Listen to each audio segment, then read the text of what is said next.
Hello and welcome to episode 9 of the Boundless World Builder Bite-sized series.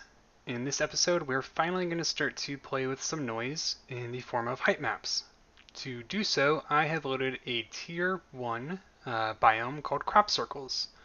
And before we get started with this, I'm going to go ahead and just load the chunks here, just to show you what it looks like.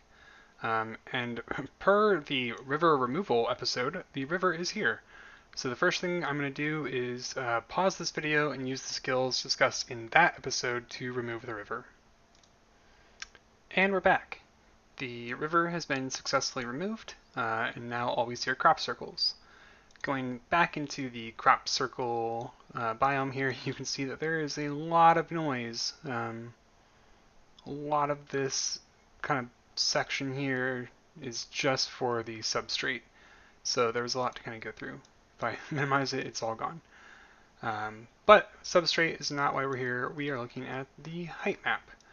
I was going to just kind of play with this on my own off screen and then load up some just to see, some actual decent examples, but I don't think that's going to be as valuable for going through this on your own for the first time. I'd rather kind of just stumble through it with you. And that's really the key to heightmaps, is kind of just stumbling through it. So I'm curious to see what this looks like. So I am going to just load this product real quick. And so they've got the circles. My guess here is that the circles that they have here are going to pretty closely match what was in the substrate. So I'm guessing that's a product 2D function. Let's load this product 2D, the first one that we found, and it's the same thing. If I switch back and forth, that's all they've done. So they just built it once, they copied everything past it, and then they just loaded it up on the height map.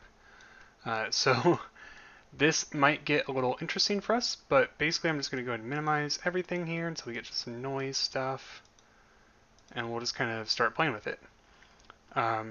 So height maps and noises are all going to be colored noise. You'll see what I mean here in a second. So I'm just going to load a simple Perlin 2D. Perlin is going to be kind of one of your main noises.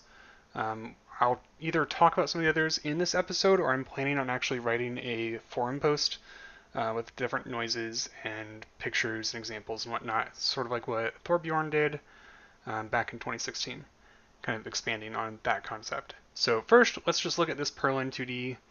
It's just, it's colored, so you can see that it would work well as a height map. Anything that's red or green or yellow here would be like a hill or a mountain. Anything that's purple or blue would be a, like, place where water would spawn, I'm pretty sure. In fact, let's just check this out. We'll go ahead and delete the link here. It's tiny, sorry. I right-clicked and hit disconnect. And then I'm going to drag this Perlin down to the height map for our biome decoration node. Or biome part node. And we'll just go ahead and load the chunks here. And so that's what we get. You can see it kind of colored before it even happens. So there's some water spread throughout. But otherwise, it's just some very jagged kind of mountains, big cliffs kind of thing. And at first, you're going to be really daunted. And it's like, oh no, like, how do I possibly get this to look like anything? And again, the answer is really just playing with it for hours on end. So I'm going to go ahead and show you here what lowering this frequency, I'm going to lower it considerably, is going to do for us. And so that really smoothed things out. You can still see our crop circles kind of stamped on the side of these hills, which is kind of neat. The strata, or substrate, I guess. You got some, tiny little lakes kind of thing going on. So overall, that's kind of what this is doing here. Now, let's say, for example, and this is going to be kind of wonky, so bear with me, that I don't want these lakes here. I just want it to be kind of flat once it hits ocean level. Again, it's kind of difficult to do this without playing with it a lot, but this is where something like the constant noise would come in. If I just load this, it's got a frequency of 1, value of 0, and I'm just going to go ahead and visualize this real quick. It's just green. So whatever the green color represents in a height map, you're just going to see the strata, substrate, just at that level. how do I combine this though with the purlin that we're using above? Well, the answer to that is to use some of these lower noises. So you can add them up, you can take the maximum of both, which is, spoiler, what we're going to do here. You can take the minimum of both, etc., etc. So I'm going to go ahead, actually I'll do min first as a wrong example, just to kind of see what this looks like real quick, because I'm curious. I think it's just going to be the constant. Okay, so it's the constant, and then wherever there's ditches, the ditches still exist, which I would expect. That's fine. But if we instead take max, max is going to take the maximum, so those ditches will go away. So we're going to add both together. I think, actually let's just visualize this first. So it's different. It's green, but I think this is different from what our purlin looks like. Yep. So way that you get rid of that is you uncheck the box here, delete this out, hit enter to save the value, and then does that look similar to what we had? It sure does. So you can see the difference here. I took out the blue and the greens, or the blues and the purples, and now it's just all this green color. So we'll go ahead and scroll down, or oops, I guess we need to attach this first. So we'll attach our max down to the height map, do some quick visualization of it, and it cut it off pretty high, so I would need to go back to that constant value and sort of cut that off a little bit, make it smaller, which I can do real quick. So we'll load it down to, it gets really tricky really fast, but I think negative 0.2 is a good start. And let's see, it's all just trial and error. So yeah, that looks, yep, no water, and that looks a lot better. So we've got that. So then if you wanted to, put this with something else, you could sum them, you could multiply them to get some crazy stuff.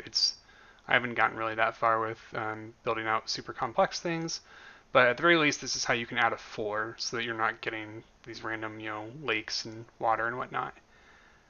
Another cool thing that you can do with noise, if we go back into this, there's cell noise. So I think 3D noise is mostly for 3D islands and for caves, so we're going to ignore that for now. I'll do a future episode on caves and 3D islands separately.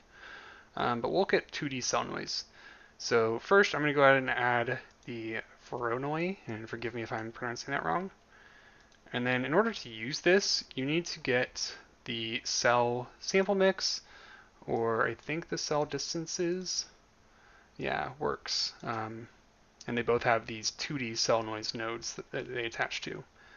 So the cell samples mix actually takes a sample of your cell, and we'll just look at that real quick to see what this is. It's blank. But if we add some purlin to it, just for example, you see that it comes out with some really pretty colors, but lots of them. And so again, just to kind of toy with things, let's just load this up and see what happens. So I've disconnected that node. We'll add this one to the height map, and voila. And this is neat, tricky, I would think, to play on, but you got some kind of cool shaped crop circle-y-ish stamped. Ooh, yeah, so if you load it at like the right angle, the circle still kind of exists. Kind of tricky to tell though. So that's obviously not going to work for us too well. No one's really going to want to play on a map like that. So if we, I think, take this, let's try up first. And we'll just visualize it here instead of putting the chunks. So that made them really tiny. But if we do that, and then we really minimize the purlin, then we should get something a little smoother. So we've got a lake here again. I think with black that will go all the way to mantle, so you'll want to add like a 4 using the max, with constant 2D set really low to sort of cover that up. But we'll get some cool shapes at least on our mountain that's going to spawn here. So let's see if I'm right about that mantle, and we'll see the mountain.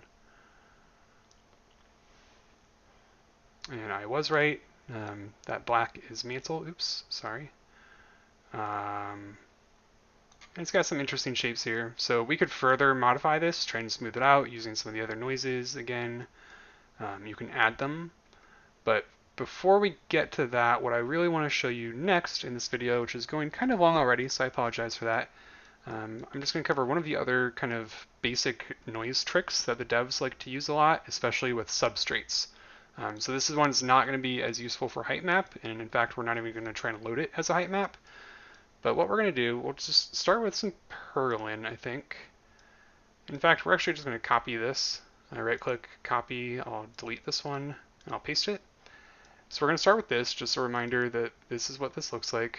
And in fact, I'm going to go ahead and bump up the purlin a little bit so we get lots of different colors. Okay, perfect. We're going to talk about the remap noise. So with remap, basically what you can do here, I'm going to go ahead and attach this.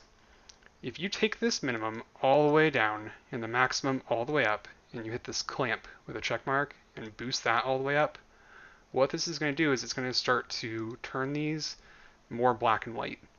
So you see we still have some colors here, but it's way more black and white than this, for example. So what the devs will do pretty constantly is they will just remap something like 2 to 3 to 4 times.